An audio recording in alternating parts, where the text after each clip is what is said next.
अस्सलामुअलैकुम स्टूडेंट्स, कैसे हैं आप लोग? ठीक ठाक। यहाँ पे हमने बात कर ली एनाटॉमी ऑफ द सेल की। तो एनाटॉमी ऑफ द सेल के बाद हमारा ये हक ही बनता है कि हम फिजियोलॉजी पे भी जाएं, क्योंकि एनाटॉमी और फिजियोलॉजी जो है ना, ये बिल्कुल इंटर रिलेटेड चीज़ है।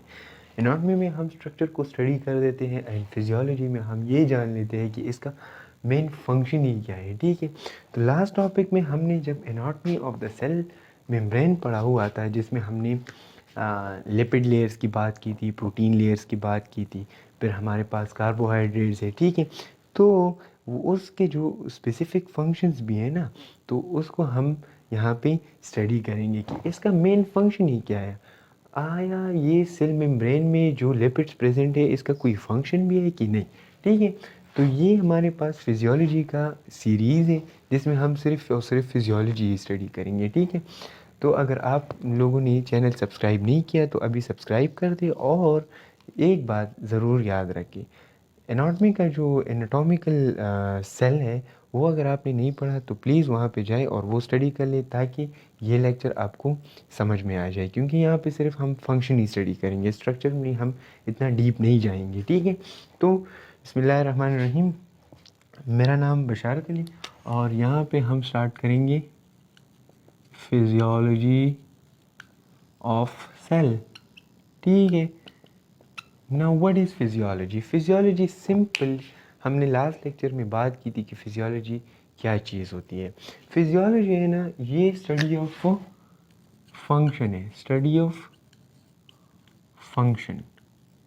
एक ऑर्गन की, एक सेल की, एक टिश्यू की, एक ऑर्गन सिस्टम की क्या क्या फंक्शंस हैं, हम ये फिजियोलॉजी में ये स्टडी करते हैं। ठीक हो गया। यहाँ पे अगर हम फिजियोलॉजी ऑफ सेल की बात कर ले, तो फिजियोलॉजी ऑफ सेल तो बहुत लंबी टॉपिक है। यहाँ पे हम सिर्फ और सिर्फ जितना हमने एनाटॉमी में पढ़ा हुआ है ना फर्स्ट लेक्चर में, तो वहाँ यहाँ भी हम क्या करेंगे, यहाँ भी हम फर्स्ट लेक्चर में सिर्फ और सिर्फ सिर्फ और सिर्फ यहाँ पे क्या पढ़ेंगे, सेल मेम्ब्रेन के हवाले से स्टडी करेंगे। ठीक हो गया ना। यहाँ पे अगर हम सेल मेम्ब्रेन की बात कर लें, तो cell membrane is composed of three things: proteins, carbohydrates and lipids. ठीक है, अब हम पहले जो है ना वो क्या कर लेते हैं, हम पहले आ जाते हैं लिपिड्स पे। तो लिपिड्स हमारे पास कौन कौन से थे? हमारे पास लिपिड्स जो थे वो फास्फोलिपिड्स थे, और इसके बाद हमारे पास कोलेस्ट्रॉल थे। तो अगर हम इंटायरली इन दोनों का फंक्शन देख ले, तो ये लिपिड्स हमारे पास सेल मेम्ब्रेन में कर क्या रहा है। ठीक है, तो रिमेंबर वन थिंग, दे इसके दो फंक्शन हैं। एक हमारे पास जो है ना, जितनी भी लिपिड सॉल्युबल सब्सटेंसेस है ना, वो यहाँ पे एब्जॉर्ब होते हैं। जितने भी लिपिड सॉल्युबल सब्सटेंसेस आते हैं, तो वो हमारे पास अगर सेल में इंटर हो रहा होता है ना, तो वो लिपिड सॉल्युबल लेयर के ज़रिए इंटर हो रहा होता है। यहाँ पे अगर हम एग्जांपल ले लें, तो वो है हमारे पास ऑक्सीजन, ठीक है, and carbohydrates, sorry, carbon dioxide. ठीक है, कार्बन डाइऑक्साइड और अल्कोहल। तो ये हमारे पास क्या है, ये हमारे पास ऐसी सब्सटेंसेस है जो लिपिड सॉल्युबल है। तो ये हमारे पास क्या होते हैं, ये हमारे पास लिपिड के ज़रिए हमारे पास आउट होते हैं। ठीक है, ये तो हमारे पास हो गया लिपिड लेयर का एंटायर फंक्शन। अगर हम इसमें कोलेस्ट्रॉल की फंक्शन की बात करें ना, तो वो हमारे पास क्या करता है, ये हमें स्ट्रक्चरल इंटीग्रिटी देता है। स्ट्रक्चर इंटीग्रिटी का मतलब ये है कि ये हमारे पास स्ट्रक्चर को मजबूत बना देता है, क्योंकि अगर ये स्ट्रक्चर डैमेज होगा तो हमारे पास जितने भी ऑर्गेनेलिज होंगे वो डेथ की तरफ जाएंगे। तो ये हमारे पास मेन दो फंक्शंस परफॉर्म करें। एक हमारे पास लिपिड सॉल्युबल सब्सटेंसेस, एंड दूसरा हमारे पास structure integrity to the cell membrane. Cell membrane को स्ट्रक्चर इंटीग्रिटी दे रहता है। तो ये हमारे पास क्या है, ये हमारे पास लिपिड की टू मेन फंक्शंस है। ठीक है, इसके बाद हमारे पास क्या आती है, इसके बाद जो है ना वो हमारे पास है proteins. Proteins is very important, जो हमारे पास क्या है 55% प्रेजेंट है। उसमें हमारे पास मुख्तलिफ टाइप ऑफ प्रोटीन्स है। लाइक इसमें हमारे पास इंटीग्रल प्रोटीन्स है, तो इंटीग्रल प्रोटीन्स में बहुत सारे और प्रोटीन्स प्रेजेंट हैं। लाइक उसमें हमारे पास है कैरियर प्रोटीन्स। कैरियर प्रोटीन्स जो क्या करते हैं, वो सब्सटेंसेस कैरी द सब्सटेंसेस को कैरी करते हैं। अगर वो इनसाइड द सेल जा रही है तो एक कैरियर प्रोटीन्स प्रेजेंट होते हैं जो क्या करते हैं, वो उसको कैरी करते हैं। इसके बाद हमारे पास क्या है, दूसरा जो हमारे पास है वो है रिसेप्टर प्रोटीन्स। रिसेप्टर प्रोटीन्स, अब रिसेप्टर प्रोटीन्स क्या है, receptor means receive, to receive something. तो ये रिसेप्टर प्रोटीन्स जो है ना वो प्रेजेंट होते हैं for so to receive the neurotransmitters. ठीक है, न्यूरो ट्रांसमीटर जो हमारे पास आते हैं ना, तो वो इसको क्या करते हैं, रिसीव करते हैं। इसके अलावा सिर्फ न्यूरो ट्रांसमीटर्स ही नहीं है, हमारे पास बहुत सारे हार्मोन्स भी है। हार्मोन्स जो रिसेप्टर प्रोटीन हमारे पास क्या करती है, वो उसको रिसीव कर रही होती है। इसके बाद अगर हम बात कर लें तो हमारे पास जो है ना एंटीजेंस प्रेजेंट है। एंटीजन प्रोटीन जिसे हम कहते हैं, antigen proteins. Antigen proteins, now what is the function of antigen. Antigen proteins जो है ना वो हमारे पास क्या होती है, जब बाहर से कोई अगर ऐसा सेल है या कोई ऐसा हमारे पास हार्मफुल सब्सटेंसेस है, तो ये उसकी अगेंस्ट फंक्शन कर रहा होता है। एंटीजन प्रोटीन जो है ना वो हमारे पास एक एंटीजन है जो हार्मफुल सब्सटेंसेस को रोकता है, क्योंकि वो हमारे पास क्या है, वो हमारे पास हार्मफुल टू द सेल है। और अगर कोई बैक्टीरिया या कोई वायरसेस या कौन सी भी चीज़ अगर हम हार्मफुल है तो वो उसको क्या कहती है, रोक लेती है। तो ये हमारे पास एंटीजन प्रोटीन्स है। ठीक है, इसके बाद हमारे पास क्या आती है, एडहेशन प्रोटीन्स।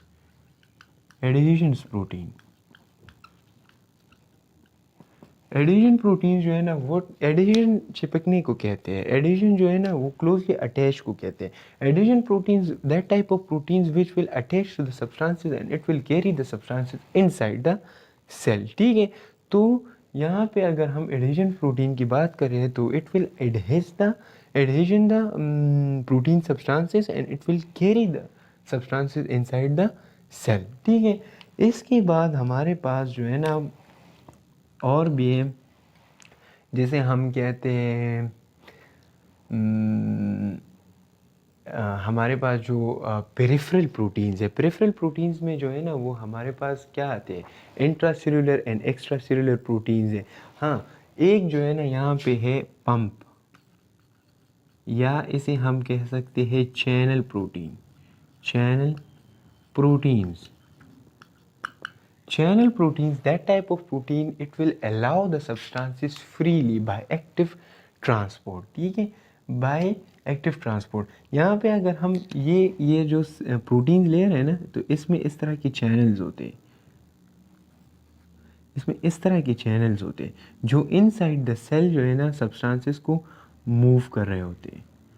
जो सब्सटेंसेस इनसाइड एंड आउटसाइड जा रहे होते हैं, तो इस तरह इसमें एक चैनल प्रोटीन्स प्रेजेंट होते हैं जो इस चीज़ को अलाउ कर रहे होते हैं कि ये सब्सटेंसेस जो है ना ये अंदर जाएंगे और ये सब्सटेंसेस जो है ना ये बाहर जाएंगे। ठीक है, तो इस तरह हमारे पास जो है ना ये सब प्रोटीन्स प्रेजेंट है। कैरियर प्रोटीन है जो कैरी करती है, रिसेप्टर प्रोटीन्स जो रिसीव करती है किस चीज़ को, हार्मोन्स को, न्यूरोट्रांसमीटर को। एंटीजन प्रोटीन है जो हार्मफुल सब्सटेंसेस को रोक लेती है। इस तरह हमारे पास एडिशन प्रोटीन है जो सब्सटेंसेस के साथ टाइटली जंक्शन बना के उसको ट्रांसपोर्ट करती है। ठीक है, पंप प्रोटीन्स है या चैनल प्रोटीन्स है जो अलाउ करती है सब्सटेंसेस को। ठीक है, तो यहाँ पे हम प्रोटीन्स की बात करें। ठीक है, अगर प्रोटीन्स के बाद हम बात कर ले किस चीज़ की, प्रोटीन्स के बाद हमारे पास कार्बोहाइड्रेट्स आ जाते हैं, जो हमारे पास प्रेजेंट है 5%। ठीक है, अब यहाँ पे कार्बोहाइड्रेट्स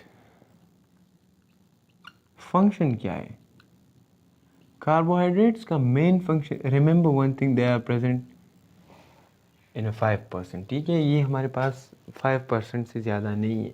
5% ये हमारे पास कितने इसमें कार्बोहाइड्रेट्स कौन कौन से प्रेजेंट है? तो रिमेंबर, एक हमारे पास है ग्लाइको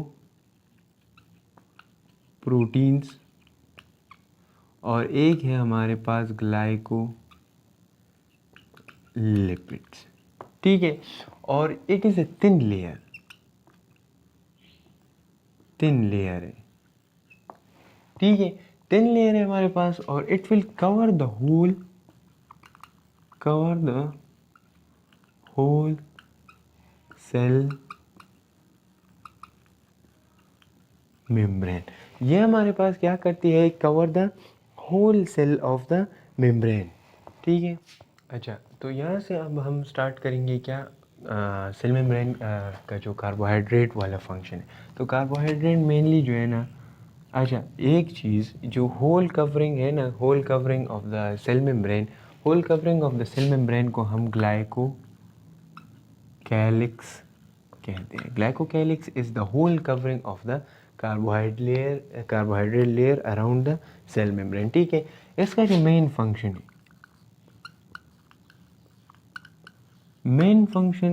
रिमेंबर वन जो है ना, ये कार्बोहाइड्रेट्स आर नेगेटिवली चार्ज।